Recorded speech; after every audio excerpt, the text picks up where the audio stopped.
Welcome to Museo Camera, the Center for the Photographic Arts. It houses a collection of many thousand cameras, artifacts and all kind of ephemera which trace the history of photography, which connect the story of how the silver grains turned into pixels of today. So enjoy the museum.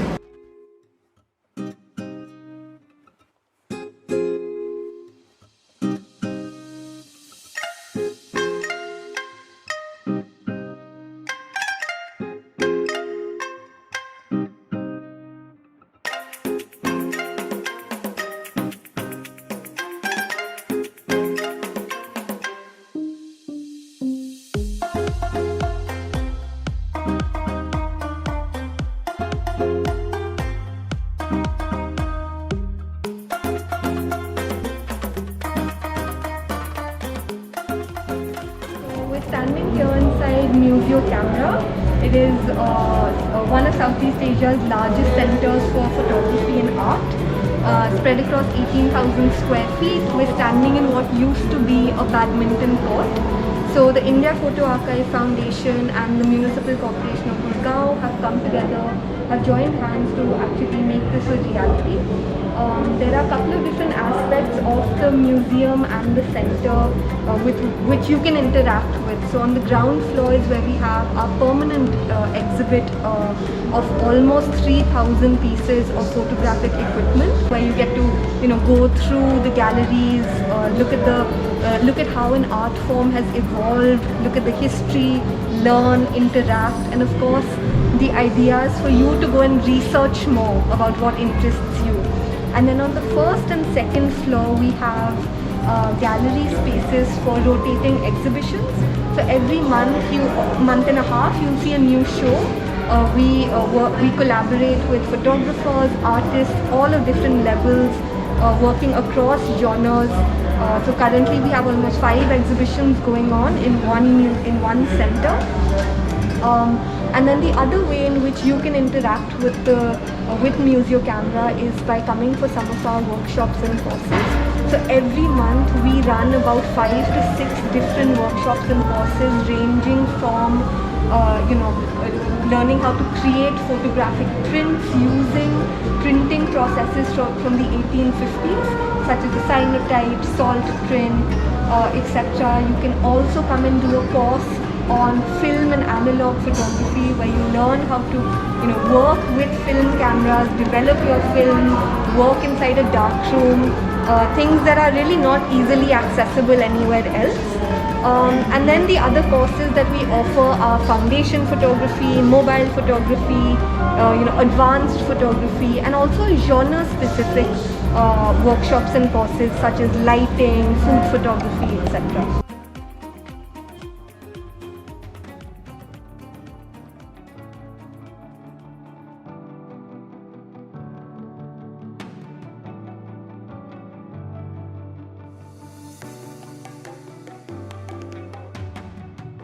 So right now we're standing in one of the galleries on the ground floor, which has our permanent exhibit. And as you can see, it's taken years of research for the team to map out the timeline of photography. So all the important moments, the inventions, the people, the countries, the cities where things actually happen.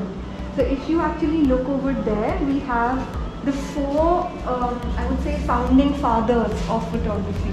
So as we all know, photography as an art form was discovered in France. It was refined by the Englishmen and it was marketed and sold by Americans in the US.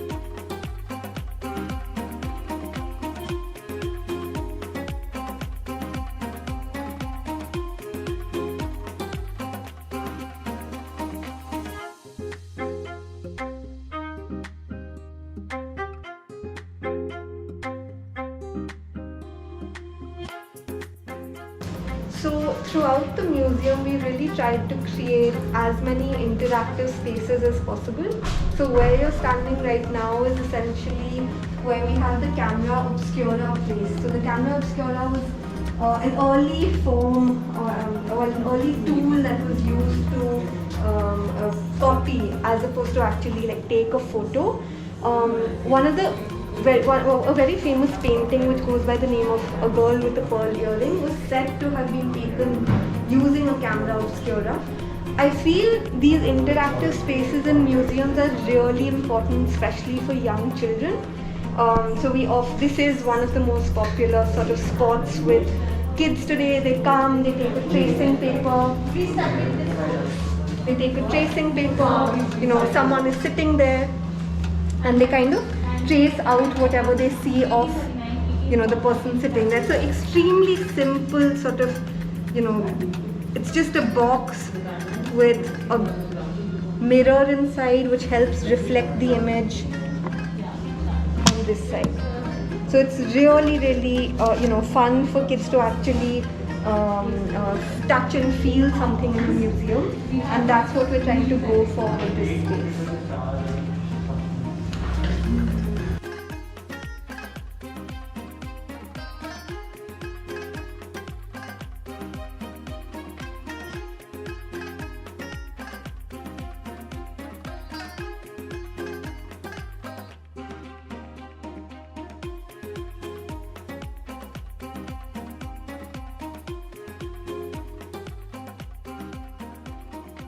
Right now we're standing right in front of the Daylight Studio. So in the 19th century, how did artists and photographers really take portraits when there was no electricity? They used to create these daylight studios often on, the roof of their house or whatever, where the walls were made of glass and they would put sort of curtains and white drapes, which they would move around to get the, sort of look and feel that they wanted. So there was no electricity and it was called the Daylight Studio. So this is again a sort of interactive space where people can come and sit, pose, and they take pictures. A lot of memories are created here for our visitors. Again, just one of the few ways in which we try to make our galleries a bit more interactive. So as you can see, our entire collection of cameras and other photographic equipment is here. Actually, well, not the whole collection, a part of our collection is here. Most of these cameras, almost all of them, are actually in working condition. You can come to the galleries, you can see them, you can read about them, and in some of our workshops and courses, you actually get to use some of these cameras as well. So as you can see, it's not just cameras, it's a lot of other photographic equipment. We have shutters, you have your meters, your flash equipment, and we also have something here which is called some of them we have are called the magic lanterns. So for example, how we have the projector today, but how were things projected when there was no electricity? So there was actually a kerosene lamp that used to be placed inside the magic lantern that used to help display the image or the movie on the other side on the wall. So we have all these things that are linked to the art of photography, which you can come, have a look into, and of course, like I said earlier, research on your own as well.